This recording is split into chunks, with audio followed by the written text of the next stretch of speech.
राजस्थान के चुनावी रण में इस बार एक राजकुमारी काफी सुर्खियों में है। राजनीतिक हलकों में कुछ लोगों को इन्हें राजस्थान की अगली वसुंधरा राजे के रूप में देख रहे हैं।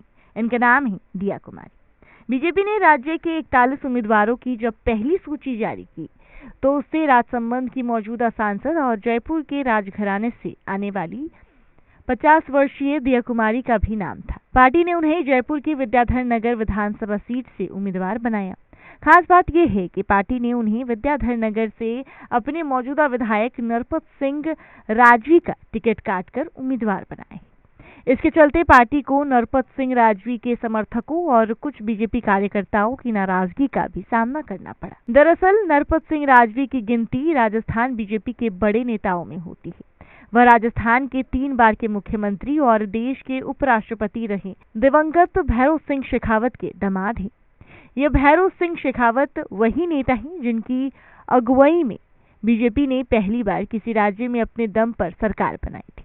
इसके अलावा नरपत सिंह राजवी को राजस्थान की पूर्व मुख्यमंत्री और अपने समर्थकों के बीच महारानी के नाम से लोकप्रिय वसुंधरा राजे का काफी करीबी माना जाता है। नरपत सिंह राजवी साल 2008 से ही इस विधानसभा सीट से लगातार विधायक हैं और कुल 5 बार विधायक रहे हैं। इतने मजबूत ट्रैक रिकॉर्ड और वसुंधरा राजे के करीबी होने के बावजूद नरपत सिंह का टिकट कटना और उनकी जगह दिया कुमारी को मैदान में उतारना साफ बताता है कि बीजेपी में इस राजकुमारी का कद और दबदबा तेजी से बढ़ रहा है। दिया कुमारी के दादा मान सिंह जयपुर रियासत के आखिरी राजा रहे थे। पिछले एक दशक में धीरे धीरे उन्होंने बीजेपी में अपनी अलग जगह बनाई है। राजनीतिक गलियारों में अभी से उनके और वसुंधरा राजे के बीच समानताएं देखी जा रही है। वसुंधरा राजे ग्वालियर के पूर्व सिंधिया राजघराने से आती हैं और उनकी शादी राजस्थान के धौलपुर शाही परिवार में हुई है। यह भी दिलचस्प है कि कभी वसुंधरा राजे ने दिया कुमारी की बीजेपी में एंट्री करवाई थी। 2013 के विधानसभा चुनाव के समय वसुंधरा राजे बीजेपी की ओर से मुख्यमंत्री पद का चेहरा रही थी। उस समय वह चुनाव से पहले दिया कुमारी को बीजेपी में लेकर आई थी और उन्हें सवाई माधोपुर विधानसभा सीट से उम्मीदवार बनाया गया था। दिया कुमारी ने इस चुनाव में कांग्रेस के दानिश अबरार के साथ राजस्थान के बड़े बड़े आदिवासी नेताओं में से एक किरोड़ी लाल मीणा को भी चुनाव में हराया था। किरोड़ी लाल मीणा उस वक्त नेशनल पीपुल्स पार्टी के टिकट पर सवाई माधोपुर से चुनाव लड़ रहे थे। दरअसल चुनाव से पहले मीणा ने वसुंधरा राजे से मतभेदों के चलते बीजेपी छोड़ दिया था और अपनी अलग पार्टी बनाकर पूरे राज्य में उम्मीदवार उतारे थे।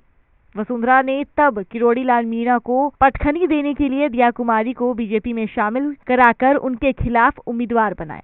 हालांकि उस हार के बाद 2018 में किरोड़ी लाल मीणा वापस बीजेपी में शामिल हो गई और इस वक्त बीजेपी से राज्यसभा सांसद भी हैं। बीजेपी ने अब फिर किरोड़ी लाल मीणा को इस विधानसभा चुनाव में सवाई माधोपुर से उम्मीदवार बनाया है। साल 2018 में दिया कुमारी और वसुंधरा राजे के रिश्तों में कुछ तनाव देखा गया। वसुंधरा राजे की अगुवाई वाली राजस्थान सरकार ने उस वक्त राज्य में अतिक्रमण विरोधी अभियान चलाया था। इस दौरान जयपुर विकास प्राधिकरण के अधिकारियों ने इस अभियान के तहत दिया कुमारी के परिवार के स्वामित्व वाले राजमहल पैलेस होटल के गेट को सील कर दिया। इस दौरान कुमारी और सरकारी अधिकारियों के बीच में काफी कहासुनी भी हुई जो काफी सुर्खियों में बनी रही। अब ऐसे में ये देखना काफी दिलचस्प होगा कि वसुंधरा राजे जिन्होंने दिया कुमारी को लाया, अब बीजेपी उसी को इतना वैल्यू दे रही है और वसुंधरा राजे को दरकिनार कर रही है।